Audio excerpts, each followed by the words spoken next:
আছো তোমরা সবাই? আশা করি সবাই খুব ভালো আছো, আমি খুব ভালো আছি। আর এদিকে দেখো সকালবেলার কিন্তু মোটামুটি আমার বাসি কাজ প্রায় শেষ। তো এখন দেখো আমি বললাম ঘর গুছাইতে। এখন জানো বাজে কয়টা? এখন বাজে ঠিক 8:30। চা টিফিন খাওয়া হইলো, বাসি কাজ সারা হইলো, তারপর এখন আইলাম ঘর গুছাইতে। তো দেখো আমার কিন্তু সকালে বাইরের সব কাজ শেষ করে মাম্মামরে টিফিন খাওয়াই, আমরা টিফিন খেয়ে তারপর কিন্তু আই আমি ঘর গুছাইতে। কারণ কি মা যেহেতু সকালবেলা স্নান করে পূজা দেয়, রান্নাঘরের কামটা সাইরা নেয়, তো আমার এত একটা কিছু করতে লাগে না। আমার শুধু ঘর গোছানো, মাম্মামরে রাখা, সেই সব কিছু আমার করতে লাগে। তো তার লেগে আর কি। তো এখন যেহেতু ঠান্ডা আর ঘুম থেকে উঠতে একটু লেট হয়ে যায় প্রত্যেক দিন, কারণ মাম্মাম রাতে প্রচণ্ড জ্বালায়, মানে ঘুম মাম্মাম একদমই কম। তো চলো, অনেক কথা হইলো। তো আই হোপ তোমরা আজকে ব্লগটা খুব ভালো লাগবো। তো চলো আজকে ব্লগটা শুরু করলাম, আর দেখতে থাকো তোমরা। তো ব্লগটা পুরোটা দেখবা, স্কিপ করো না কেউ। আর কমেন্টে জানিও আজকে ব্লগটা কেমন লাগছে তোমরা। তো চলো, এখন তোমার বিছানা টিছানা গোছানো মোটামুটি কমপ্লিট। তারপর যাবো ঘর গোছাইতে, কারণ প্রত্যেক দিন তো জানোই মাম্মাম যেহেতু ঘরে, আর এখন সারা ঘরে দৌড়াদৌড়ি করে, তার লেগে আমার প্রত্যেক দিনই একটু ক্লিন করতে লাগে। তো চলো, এখন তো বিছানাটা গুছাই নিলাম, তোমার সাথে বেশি বক বক করতেছি। তো তো চলো, এবার বিছানাটা আমার কমপ্লিট গুছানো। তো এবার যাবো আমি অন্য কাজগুলি করতে। আর মাম্মাম যেহেতু আমি 1 ঘন্টা সময় পাই হাতে সব কাজ করার লেগা। আর মাম্মামের সকালের খাবার, দুপুরের খাবার সবগুলি আমি মাম্মামেরটা আমি নিজেই সব কিছু করি। আর আমরার খাবারটা শুধু বাড়ির অন্য কারোর সবার খাবারটা মাই করে, আর মাম্মামেরটা সব কিছু কিন্তু আমি নিজের হাতেই করি।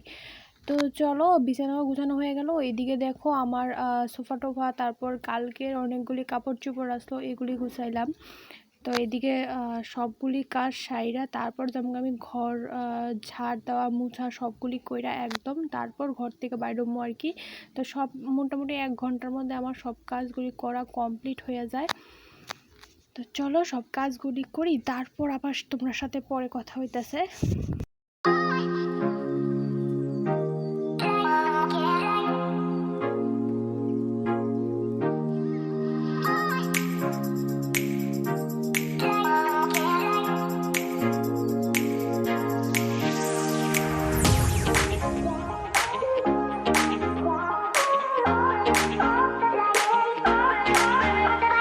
তো চলো, আমার তো এদিকে মোটামুটি আমার কাজ শেষ। এবার শুধু কাপড় ধোয়া বাকি আছে, মাম্মামের আমার, আমরা দুজনেই কাপড় চোপড় ধোয়া বাকি আছে। আর এদিকে মাম্মামের পাপা মাম্মামের সকালের খাবারটা খাওয়াইতেছে।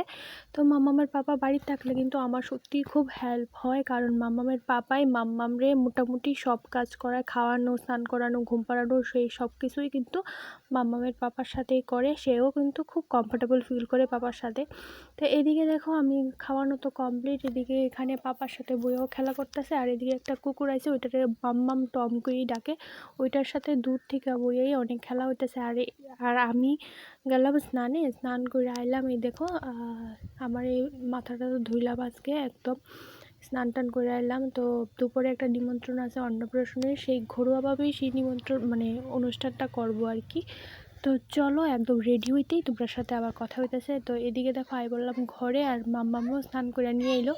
এবার দেখো মাম্মামের পাপা কিন্তু ওরে রেডি করে দিতেছে। আর আমি দেখো এখানে একদম সিম্পলভাবে ওই সেদিনের শাড়িটাই পরলাম আর কি। তো একদম সিম্পল ঘরোয়া অনুষ্ঠান, যেহেতু ঘরের মধ্যে সব কিছু হইব, তাহলে আর বেশি সাজটার দরকার নেই বাবা, এরকম সিম্পল সাজি একদম ঠিক আছে।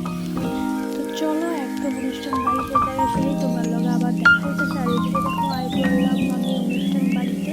তো এখানে মুখে প্রসাদ দেওয়ার অনুষ্ঠানটা চলতেছে আর কি। প্রথমে পায়েস, তারপরে মানে পঞ্চব্যঞ্জন দিয়ে খাবার যেগুলি করে আর কি, সেই সব কিছুই করতেছে। আয়া সেই জিনিসটাই দেখতে পারলাম আর কি। একদম আইলাম এই মুহূর্তে, তখন তারা ওই পায়েস টায়েস খাবার এগুলি খাওয়াইতেছে।